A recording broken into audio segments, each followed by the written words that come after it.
सिद्धांत सभा में बाबा बलजीत जी, समस्त आपके सरदारों और जो यहाँ पूर्व सरपंच जो आए हुए हैं, सबसे पहले उनको मेरा नमस्कार।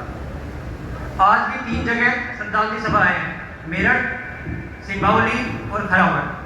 जैसे ही मुझे पता चला कि आज खरावट में श्रद्धांजलि सभा आयोजित होनी है, तो मुझे लगा कि मेरे पूर्वजों की पवित्र भूमि में मुझे जाने का मौका मिलेगा। हम परिवार के सभी लोग वहाँ से यहाँ पर आने के लिए बिल्कुल इतने इच्छुक थे, सुबह से ही हम लोग तैयार होकर यहाँ पे आ गए हैं। जो ये श्रद्धांजलि सभा होती है, ये होती क्या है?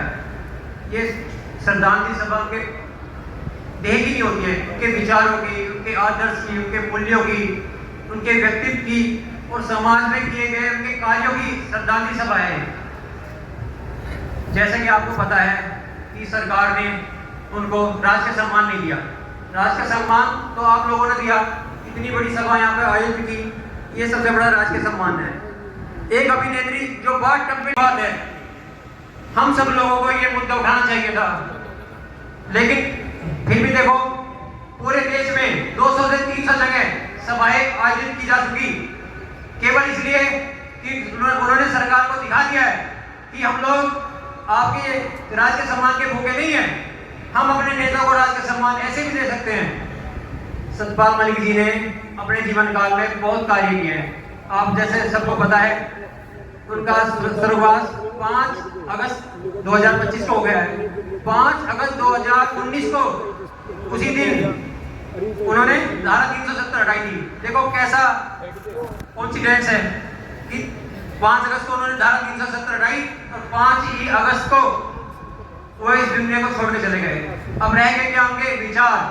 उनके विचार सबसे बड़ी ये थे कि जो हमारी जाट कम्युनिटी है ये पतन की ओर जा रही है। मैंने पूछा जी पतन की ओर कैसे जा रही है? वे बोले जो अपनी अर्निंग है, अपनी आय है, हमारी जो जाट कम्युनिटी है सबसे ज्यादा इसमें खर्च करती है मकान बनाने में, गाड़ी खरीदने में। तो मैंने कहा क्या किया जाए? वे कहते हैं सबसे अच्छा इन्वेस्टमेंट अपनी औलाद है, अपनी औलाद को पढ़ाओ, उसके ऊपर पैसा लगाओ, मकान और गाड़ियों के पीछे पैसा मत लगाओ।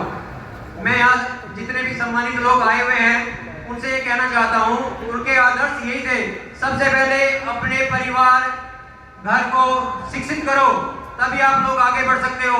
इधर उधर अपना पैसा वेस्ट मत करो।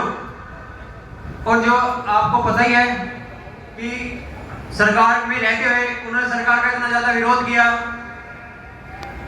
वे कहते थे कि कायरों की भांति तो कोई भी जी लेता है, शेरों की भांति जीना सीखो।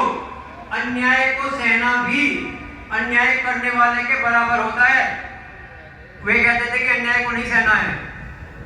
देखो उन्होंने धारा 370 हटाई, पुलवामा अटैक के बारे में बोला। उसके अलावा किसान मजदूरों के लिए जब यहाँ सिंधु बॉर्डर पे पड़े थे, जितने भी हमारे किसान भाई हैं उनके लिए अपनी आवाज उठाई, और वो भी सत्ता में रहते हुए। ठीक तो इसलिए मैं कहना चाहता हूँ उनके जो आदर्श थे, अपने बच्चों को पढ़ाओ, उनको आगे बढ़ाओ, उनको शिक्षित करो, तभी हमारा समाज आगे बढ़ सकता है। नमस्कार।